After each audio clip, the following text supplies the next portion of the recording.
nous reprenons et on a parlé de société, on a parlé de traitement et il nous a semblé essentiel avec Suzy d'aborder le problème de la formation. Tout ça fonctionne, tous les modèles fonctionnent, à condition que les gens soient formés à comprendre un petit peu comment se passe la difficulté d'aborder une maladie cérébrale, chronique, très très dur à approcher, avec des taux de réussite mitigés, non pas parce qu'on fait du mauvais boulot, mais simplement parce que le principe même d'une maladie chronique, je crois que c'est d'être chronique, non? Donc ça recommence. Ça recommence et ça recommence. Donc c'est très très important de voir comment on fait. L'humanité, la connectivité, le groupe. On a commencé à s'apercevoir depuis maintenant 20 ou 30 ans que le groupe, pour les raisons évoquées par Philippe Cabarrose, est central dans la notion de thérapie des troubles addictifs du comportement. Et je prends un terme clinique exprès ici pour dépassionner la notion d'addiction, d'abstinence. Les troubles addictifs du comportement, c'est un problème qui a lieu là et là, dans l'estomac aussi. Voilà, alors à côté de moi, Suzy, Rani, une expérience, oui, allez, vous deux, 50 ans d'expérience, je crois. Oui, oui, vous me prenez pas mal. Et on en parle après. Et le désir, depuis longtemps, de transmettre cette expérience, de former, d'enfin permettre à toute une nouvelle génération de thérapeutes ou counselors, peu importe le terme, d'aborder les choses d'une façon humaine et efficace. C'est en train de prendre son essor vraiment, et donc je crois que c'est vraiment le bon moment, à la bonne année, pour aborder tout cela. Suzy et Rani travaillent aussi ensemble depuis longtemps, APT, Aurore, je crois qu'on connaît tous leur investissement dans l'aide pour soulager la douleur humaine, et c'est pas tous les jours facile. On en sait quelque chose, hélas. Je vous laisse la parole, hein. Merci. Merci Christophe. Oui, merci Christophe et merci Cad d'être là, de nous soutenir, de nous permettre effectivement d'en parler un peu de ce sujet qui nous passionne tous les deux depuis un moment et qui a du mal à trouver un espace ici en France, mais petit à petit, effectivement, on avance. Donc voilà, moi je suis Suzy Longbottom, je suis actuellement chef de service à la communauté thérapeutique d'Aubervilliers, donc qui fait partie de l'association Aurore. Auparavant, j'ai travaillé pendant de nombreuses années avec l'association APT, qui est du coup fusionnée avec l'association Aurore. Du coup, aujourd'hui, APT reste un centre qui est partenaire avec nous et qui fait partie un peu de l'historique qu'on va aborder tout à l'heure. Oui, bonjour, merci à tous, merci à ICAD aussi pour l'invitation. Donc moi je suis Rani Duprat, j'ai travaillé longtemps avec Suzy qui m'a formée d'ailleurs au counseling il y a une quinzaine d'années. J'ai travaillé au centre APT et je me suis beaucoup investie dans le montage et l'ouverture de la communauté thérapeutique d'Aubervilliers et aujourd'hui je parle mal dans le micro, et je travaille beaucoup avec des familles de proches en cabinet et j'ai ce projet qui me tient à cœur de travailler sur la formation avec Suzy. Voilà. Alors, ce qu'on peut dire sur le premier slide déjà, c'est qu'il manque quelque chose, qui est le counseling en addictologie, le modèle français, parce que ça va sous-tendre toute notre présentation, évidemment, de parler de ce qu'on fait et ce qu'on veut faire ici, et de comment un modèle français est possible et peut s'intégrer dans les institutions, l'ensemble peut-être des institutions, ou en tout cas une bonne partie. Voilà. Donc, on va faire un état des lieux assez rapide sur le counseling et la formation au counseling en France. Ensuite, on va parler du counseling en soi et en quoi c'est une approche pertinente dans le domaine des addictions.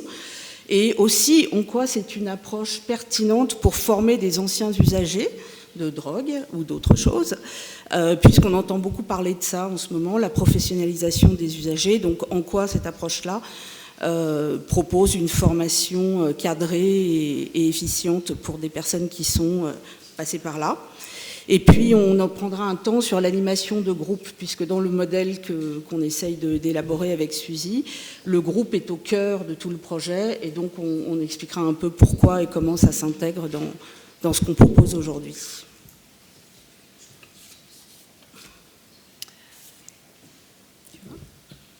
Oui, du coup, effectivement, aujourd'hui, le counseling des addictions est pratiqué depuis à peu près 25 ans en France.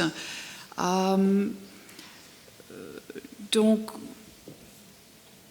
je pense que Jean Maxence, d'ailleurs, a parlé un petit peu tout à l'heure, en fait, en parlant des 4 institutions qui pratiquent le counseling. Effectivement, le centre a apte décidé, donc grâce à Kate Barry et son expérience en Angleterre, en 1993, d'essayer de faire venir ce modèle, donc qui était, comme vous savez tous, ici certainement pratiqué depuis une 50aine d'années en Angleterre et d'autres pays anglophones.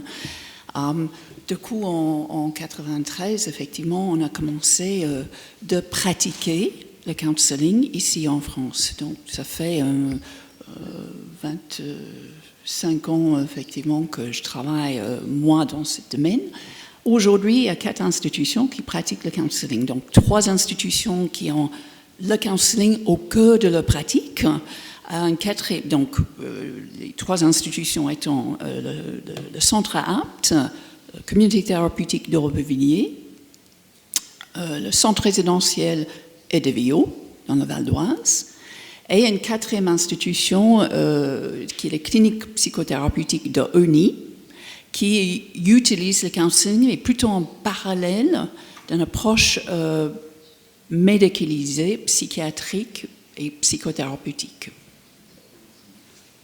Donc, depuis 1995, donc le début d'APT, on a compris assez rapidement qu'il fallait former les personnes pour qu'ils puissent prendre la relève et continuer de travailler dans le domaine. Donc, à partir de 1995, nous avons monté des sessions de formation en interne, mis en place, pensées et soutenues par le centre APT, des sessions de formation qui sont déroulées de 1995 à 2010. Donc, il y avait 5 sessions de formation.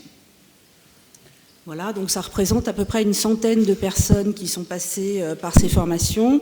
Une des particularités, c'est que les formations étaient mixtes, c'est-à-dire qu'il y avait des anciens usagers de drogue, des personnes qui étaient passées par le centre APT ou pas, et des personnes qui travaillaient dans le médico-social, des médecins, je crois qu'il y avait aussi des gens qui travaillaient dans la justice. C'était des formations dans lesquelles les publics étaient mélangés et c'est une tonalité un peu particulière qu'on a souhaité conserver d'ailleurs. C'était des formations, on peut dire un peu sur le modèle d'un DESU par exemple, c'est-à-dire sur une quinzaine de mois, 2 jours de théorie par mois.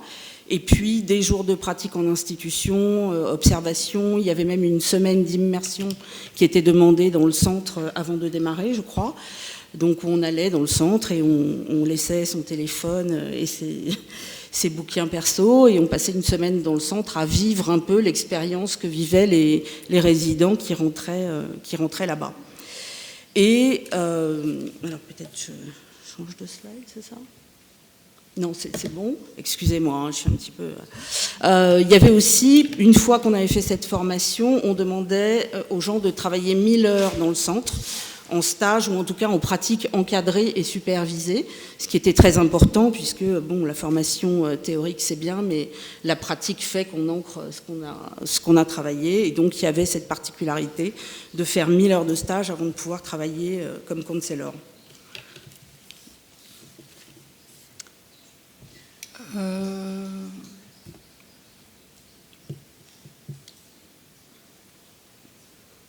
Les limites de cette expérience, en fait, on a passé par ouais, là, tout à fait.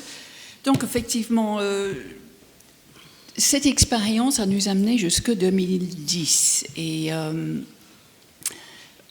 avec la fusion entre le centre APT et l'association Aurore, il y a eu ce temps de pause pour réfléchir effectivement à qu'est-ce qui était pertinent de cette manière de travailler, de former, et qu'est-ce qui était effectivement pas très pertinent. Donc il y avait pas mal de limites à cette expérience. On a essayé tous les deux de bien réfléchir à qu'est-ce qu'on fait à partir d'aujourd'hui, qu'est-ce qu'on garde et qu'est-ce qu'on laisse, il y avait forcément le fait qu'à l'époque, quand on fait une formation en interne, on forme des gens pour travailler dans le centre dans lequel on a fait la formation. Donc ça, c'était quand même une limite assez importante. C'était une formation qui n'était pas reconnue au-delà des murs de l'association, qui était une formation plutôt centrée sur comment on travaille au sein de l'institution APT, qui n'était pas pour vocation, dans un premier temps, de former des gens pour qu'ils puissent travailler ailleurs. Mais, n'empêche, on avait parmi les stagiaires des gens qui venaient faire cette formation, parce que ça les intéressait l'approche, pour qu'ils puissent la mettre en pratique chez eux. Sauf que nous, on ne les formait pas nécessairement pour faire ça. On les formait pour qu'ils aient une vision, une manière de travailler éventuelle, mais on n'avait pas pour objectif qu'effectivement, ils mettent en place de la counseling chez eux. Il n'y avait pas de supervision non plus, donc c'est-à-dire que quand on commençait à travailler comme counselor, il fallait aller chercher de la supervision auprès d'autres professionnels, mais il n'y avait pas de pratique supervisée. Donc en fait, une fois qu'on avait fini la formation, on se retrouvait en poste et c'était un peu, on était un peu lâchés, si je peux me permettre de le dire comme ça. En tout cas, il n'y avait pas de moyen de prendre un peu de recul et de prendre un peu de hauteur sur la pratique qu'on avait. Et ça, c'est aussi un sujet auquel on a bien réfléchi pour accompagner les gens qui vont se former dans les temps futurs au counseling. Et d'ailleurs, c'est quelque chose qui est constaté par certains qui travaillent dans la formation en Angleterre aujourd'hui, qui en partageaient effectivement le fait que même dans d'autres pays, on va retrouver un peu la même problématique. C'est que si on n'est pas capable d'aborder vraiment ce qui se passe derrière la porte dans la relation individuelle, ou même regarder ce qui se passe en animation de groupe, effectivement, on peut être dans des problématiques importantes et des dérives forcément par la suite.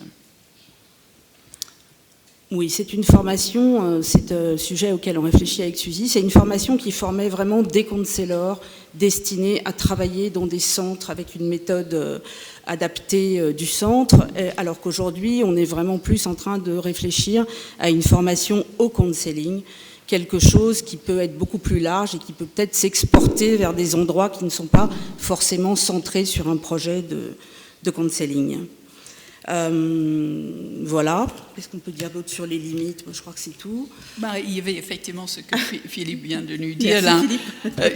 Merci, parce que absolument. Philippe a fait la formation avec nous. Qu'effectivement, l'objectif de cette formation, c'était de parler vraiment du counseling, de l'application dans l'institution APT et éventuellement dans d'autres institutions du modèle Minnesota, mais qui ne donnait pas du tout un vue sur le contexte et l'histoire de la consommation de drogue en France. Et du coup, on demandait à l'époque à tous les stagiaires de faire un diplôme universitaire pour avoir aussi, par ailleurs, ces connaissances.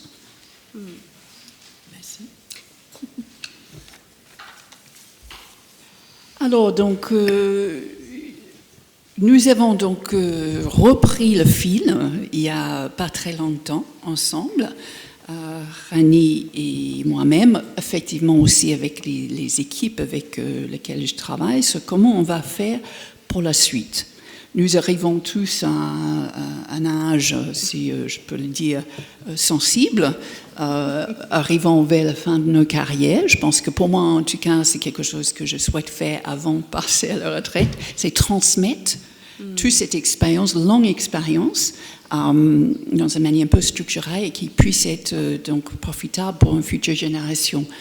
Donc on a, dans un premier temps, décidé de sortir de cet isolement et d'aller vers des structures qui pouvaient nous aider à porter ce projet. Donc nous sommes rapprochés de la Fédération des addictions pour parler de ce futur projet et de cette difficulté de trouver une reconnaissance. Est-ce que c'est auprès des universités qu'on veut essayer de faire ce travail? Est-ce que c'est d'autres instances qui peuvent porter ce diplôme futur? Comment faire? Donc pour commencer, nous avons mis en place avec la Fédération des addictions 2 sessions de sensibilisation au counseling des addictions. Donc, une qui a eu lieu en novembre l'année dernière, de 3 jours, Un autre qui va avoir lieu en juin de cette année. Tu veux dire un mot sur qu'est-ce qu'on a fait dans cette sensibilisation? Oui, je veux juste dire aussi que depuis qu'en fait le counseling se pratique à la communauté thérapeutique d'Aubervilliers, il a plus de lisibilité et que de fait il y a beaucoup de demandes de structures, alors par exemple éventuellement d'autres communautés thérapeutiques, mais aussi d'autres structures pour avoir des apports dans ce domaine et pouvoir amener cette pratique dans leurs institutions. Voilà. Alors, on a fait 3 jours de sensibilisation qui étaient bien denses parce qu'on voulait mettre pas mal de choses à l'intérieur. Et la particularité de la formation, c'est qu'on a mis les stagiaires en situation de vivre l'expérience du counseling avec des groupes quotidiens dans lesquels on leur a demandé de travailler et en tant que professionnels, mais aussi en tant que membres de ce groupe de counseling. Et on les a fait bosser ensemble sur, voilà, qu'est-ce que je vis avec les autres, qu'est-ce qui se passe pour moi, est-ce que je peux dire qui je suis. Et c'était très très riche et très intéressant. Je pense que les gens qui ont participé à cette formation nous ont beaucoup parlé de cette expérience ensemble et finalement de cette possibilité de s'apporter les uns aux autres des choses différentes en fait, hein, en étant en groupe ensemble et en changeant de place.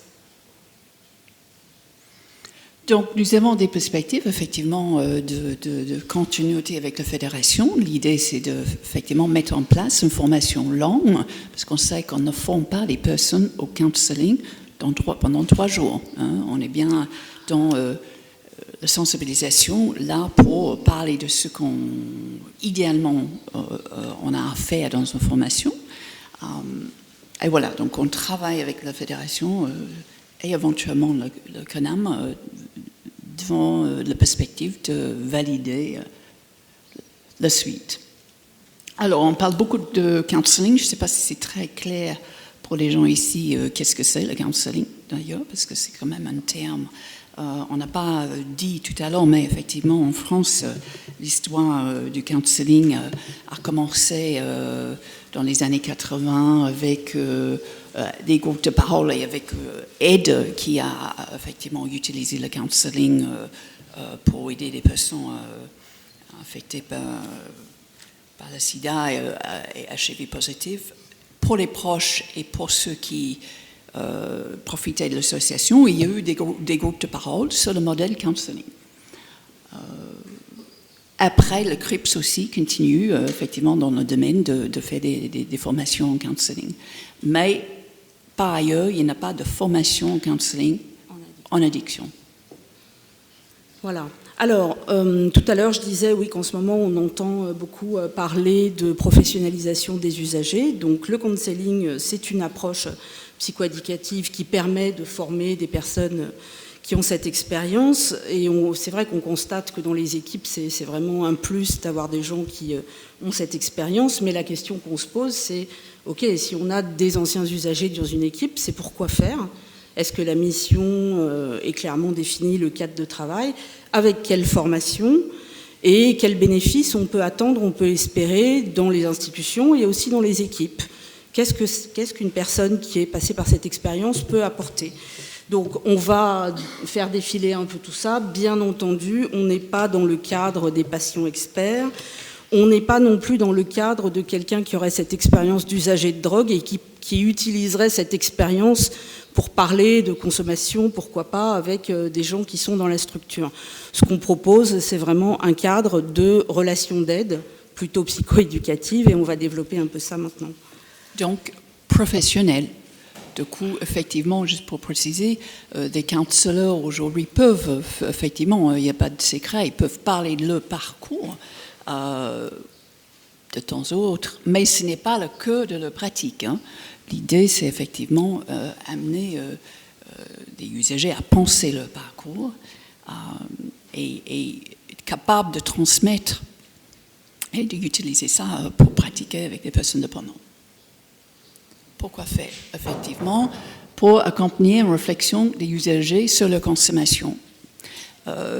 Cette approche va effectivement centrer sur le rapport au produit, qui, je pense que pour beaucoup ailleurs, dans différentes pratiques et traitement de la dépendance en France, ce n'est pas au cœur de l'accompagnement. Donc c'est quelque chose qu'on estimait différent. Différent parce qu'on va effectivement vraiment regarder de près comment quelqu'un consomme, quel est son rapport au produit, comment il comprend cette relation au produit et quelle est la fonction du produit dans sa vie. Voilà, et puis on va aussi, pourquoi faire? Donc pour apporter dans les équipes un regard sur cette expérience de l'arrêt des produits, de manière à ce que cette expérience-là fasse partie du travail clinique de l'équipe en question. Si je peux donner un exemple, hier quand on parlait avec Suzy, on cherchait des exemples significatifs.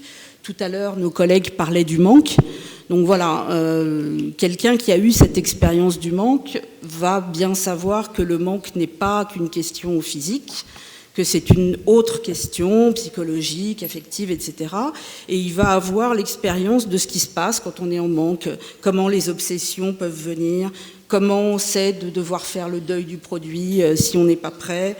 Est-ce qu'on a des manifestations somatiques? Il va peut-être même repérer chez les gens ces moments où cette chose-là se passe, même si les personnes qui sont accueillies dans l'institution n'en parlent pas. Et donc, il va pouvoir amener ça dans l'équipe sur la réflexion clinique autour des personnes accueillies. Voilà. Donc, pourquoi faire si on continue? Eh bien, pour accompagner la prise de conscience, parce qu'une fois que la personne est passée par cette phase d'arrêt, qu'elle a vécu un peu le manque, etc., il y a évidemment un accompagnement sur la prise de conscience de comment je vais faire pour rester abstinent, mais surtout mettre dans ma vie des choses qui vont faire que j'ai une vie satisfaisante, notamment des relations satisfaisantes. Donc ça, c'est principalement le sujet de ce qu'on va présenter tout à l'heure sur le travail de groupe. Parce que ce qu'on souhaite faire et apporter, c'est vraiment que les personnes développent une aptitude à animer des groupes autour de ce sujet-là, en fait. Et qu'effectivement, on se situe dans notre approche encore dans cette idée on est là pour effectivement passer la porte du symptôme, mais qu'au-delà du symptôme et l'arrêt du symptôme, il y a un travail de réflexion à faire sur qui je suis et comment je suis dans mes relations aux autres. Toujours dans l'idée que si je ne regarde pas comment je suis dans la relation avec l'autre, que ça peut être cause de rechute ou de reconsommation, et que des relations satisfaisantes ne sont pas juste pour avoir des relations satisfaisantes. Des relations améliorées sont nécessaires à un rétablissement durable. Ça, c'est notre manière de voir les choses, en tout cas, et c'est ce qu'on va avoir au cœur dans la formation. Et qu'elles sont nécessaires aussi pour prévenir la rechute. C'est-à-dire que quelqu'un qui va pouvoir développer des relations satisfaisantes va être beaucoup mieux équipé dans la prévention de la rechute. Et donc cette expérience-là aussi, en tant qu'ancien usager qui se forme au counseling, participer, ou on a mis même définir, les stratégies de prévention de la rechute à toutes les étapes de la prise en charge. Je vais donner un exemple. Alors des fois quand je parle d'Aubervilliers, je dis on parce que l'attachement c'est fort et j'ai l'impression d'être encore là-bas, mais je n'y suis plus. On a vu des gens qui faisaient un parcours formidable. Donc à Aubervilliers, la prise en charge est de 2 ans et qui au bout d'un an, quand ils repartaient sur l'emploi, on s'apercevait que finalement ce qu'ils avaient établi à l'intérieur n'était pas suffisant pour prévenir la rechute et qu'ils partaient en rechute au moment de l'entrée dans l'emploi. Et donc là, on pouvait, quand on revenait un peu en arrière, se rendre compte qu'il n'y avait pas eu cette capacité à établir des relations suffisantes et suffisamment proches et suffisamment soutenantes pour avoir accès à ça une fois qu'ils étaient à l'extérieur. Oui, effectivement, c'est peut-être important de dire que relation satisfaisante, c'est peut-être un peu banal comme terme et effectivement, on couvre beaucoup de choses. Mais si on a un peu de plus près de ce qu'on vit avec les personnes qu'on a en soins, c'est qu'avoir une relation satisfaisante ou une relation avec quelqu'un sans que des questions de rage intérieure ou de ressentiment ou de blessures énormes vient interférer avec la manière que je construis ma relation avec les autres. Donc, c'est vraiment au cœur de de ce travail de prévention de la rechute. Ok.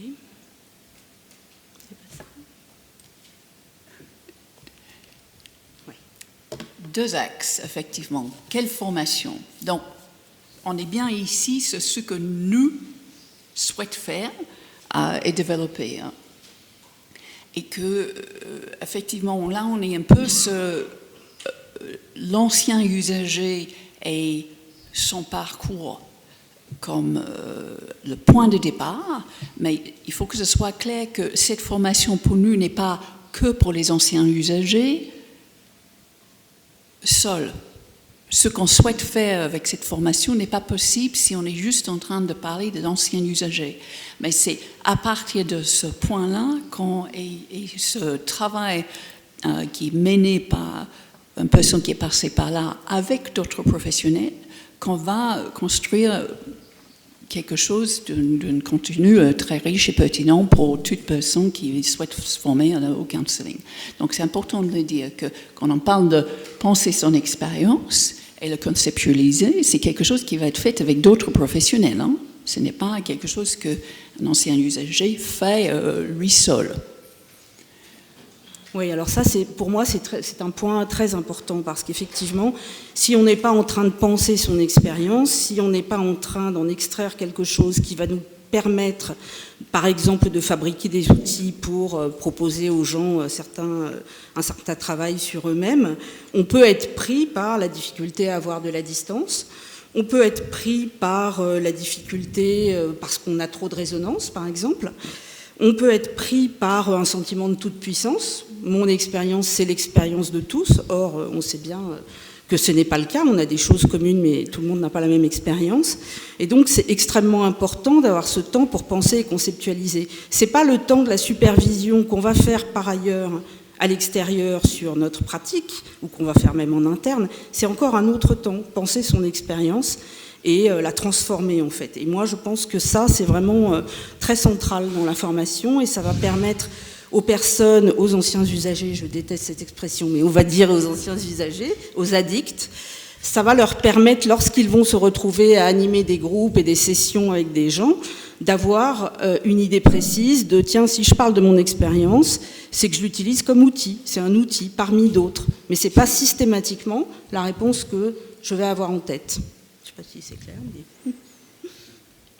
Alors, ensuite, les axes de la formation, eh ben, comme on l'a dit tout à l'heure, le deuxième axe, c'est former à l'animation de groupe, basée sur les relations interpersonnelles et les possibilités de changement.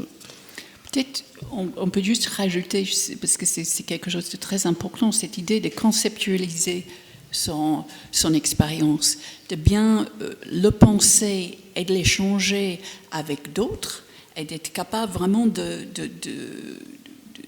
l'intérioriser comme quelque chose autre qui est l'expérience personnelle.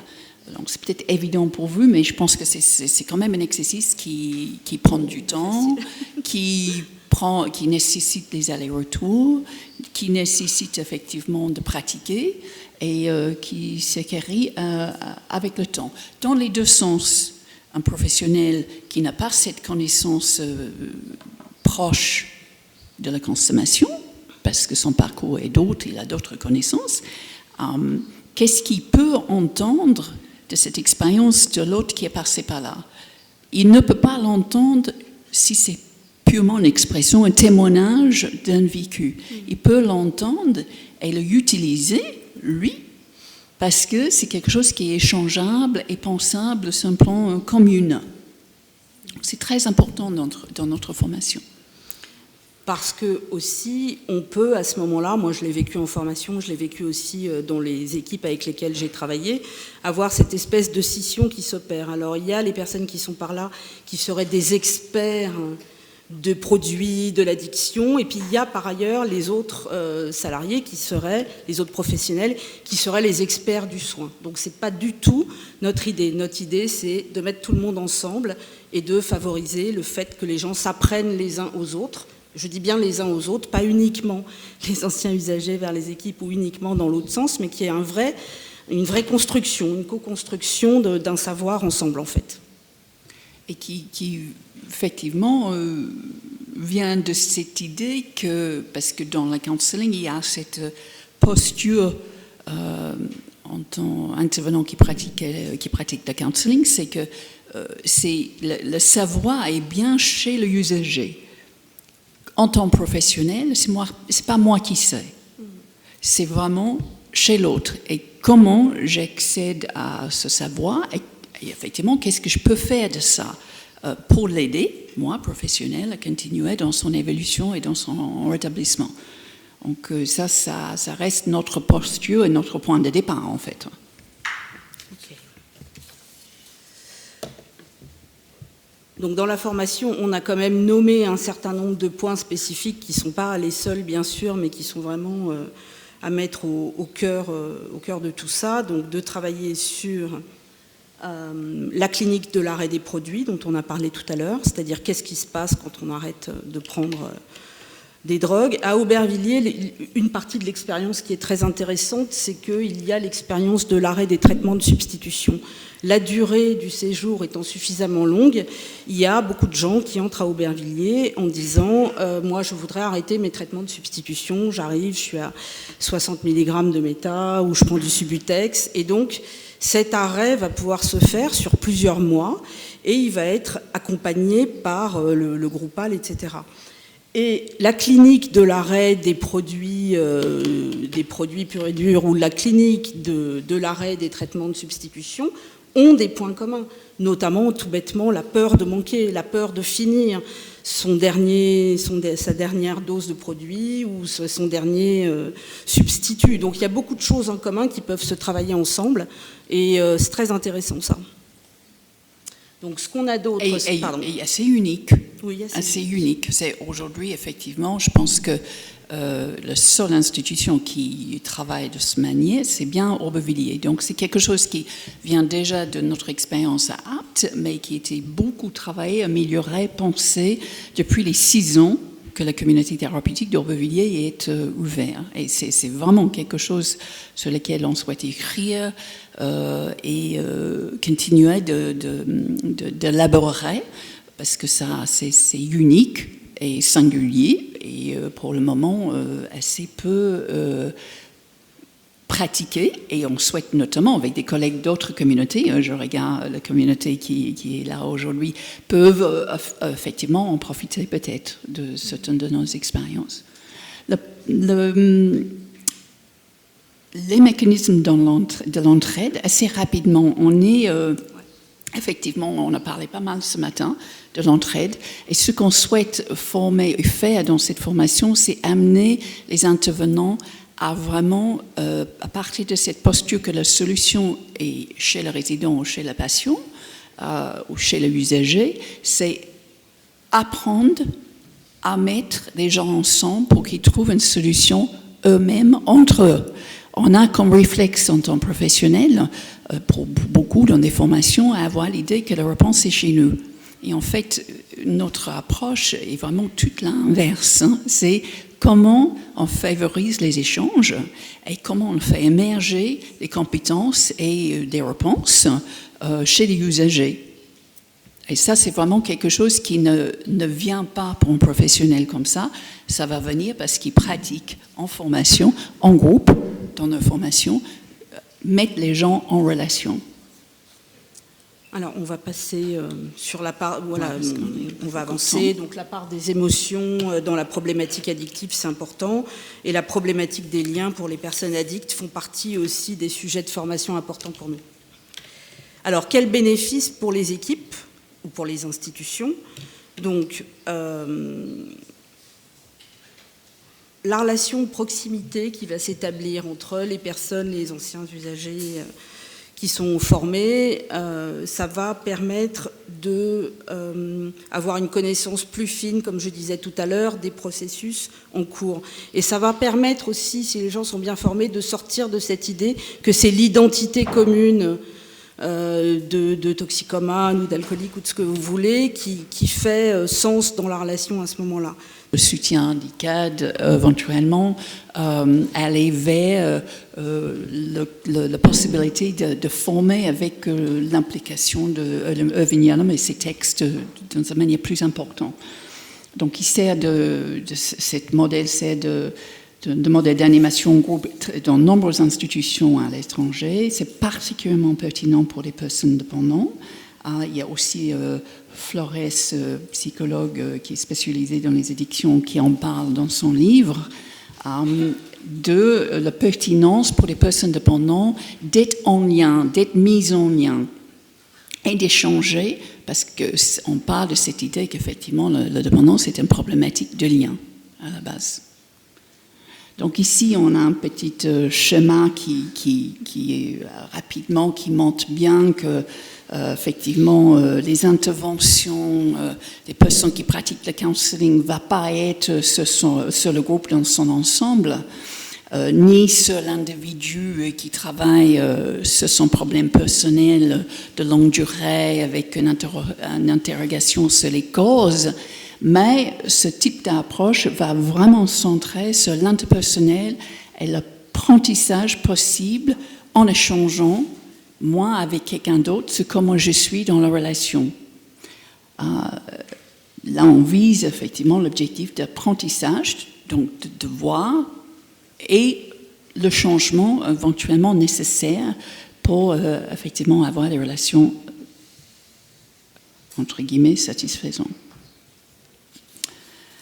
Donc, ce type de travail va être effectivement centré sur ce qui l'animation groupe et toute la dynamique du groupe.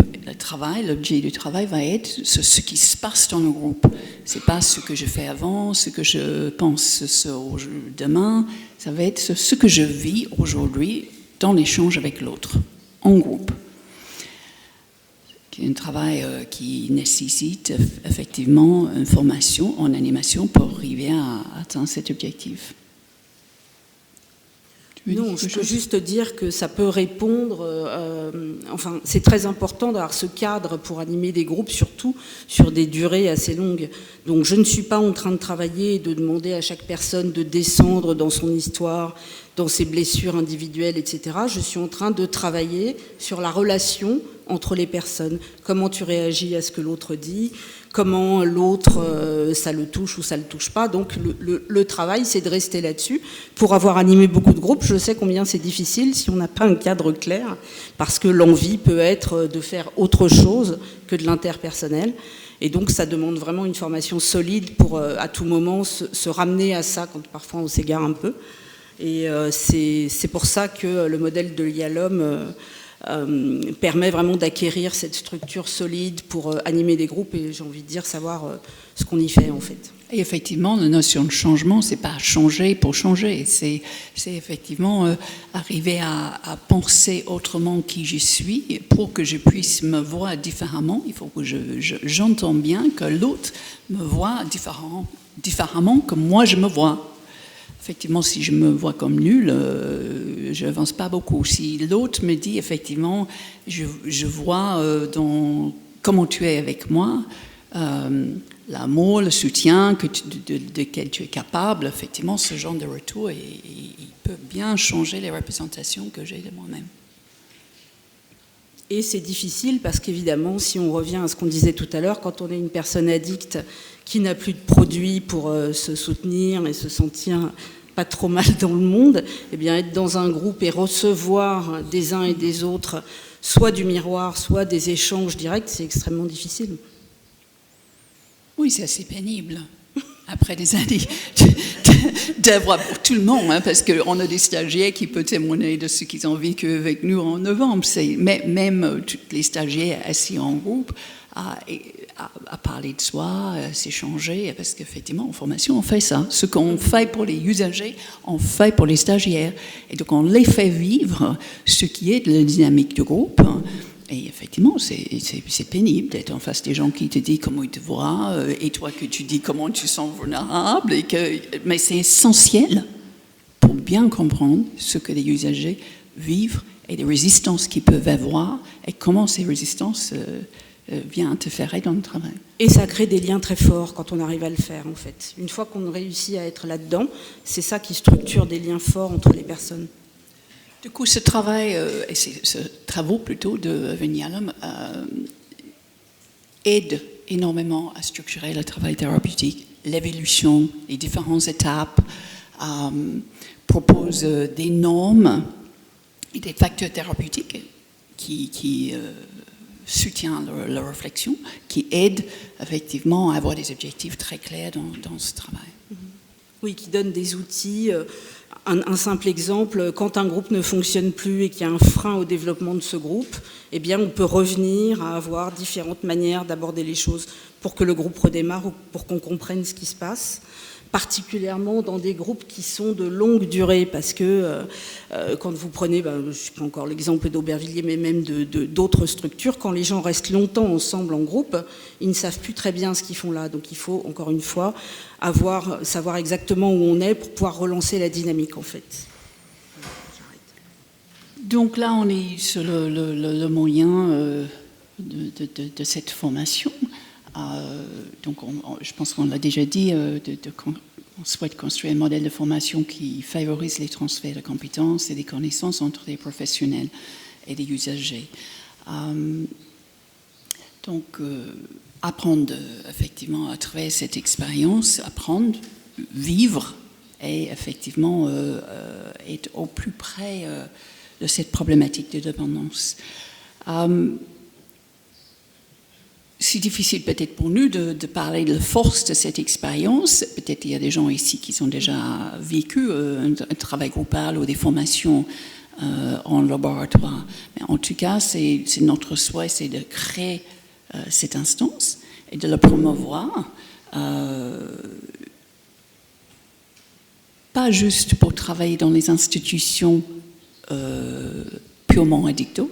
On pense que c'est tout à fait possible que le counseling peut être utilisé dans plusieurs structures médico-sociales à différents moments de la prise en charge. Ça peut être aussi des choses qui sont utilisées en RDR, comme en soins, comme en ambulatoire, comme en post-cure, comme moyen de soutenir les gens une fois dans une abstinence ou dans même une autre approche de consommation.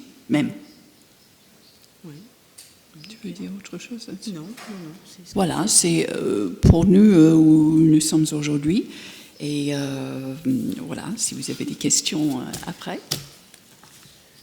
Tout à fait.